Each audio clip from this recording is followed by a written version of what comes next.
In the last video, we talked about formatting this spreadsheet. So if you haven't done that yet, make sure to watch that video before doing this one.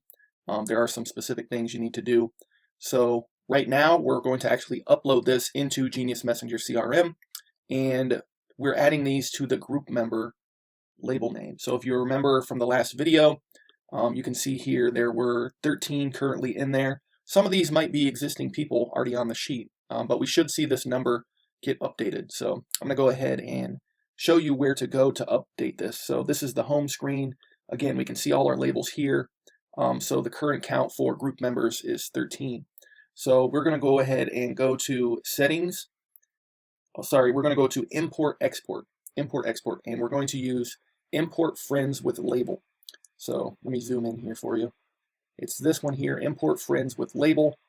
We're going to go ahead and click that, and I left this on the desktop. So this is the one we're going to use right here, Legendary Leads Group. And again, it's .xlsx file.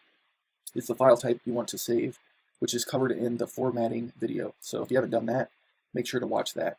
So this is going to upload.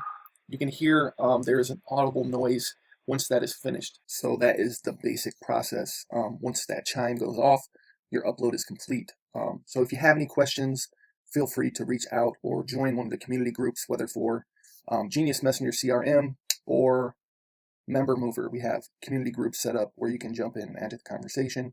I'm also going to post a link below these videos where you can fill out a form and get in touch with me directly. So appreciate everyone who took the time to jump in. Hopefully these tools are helpful for you in running your business and automating things.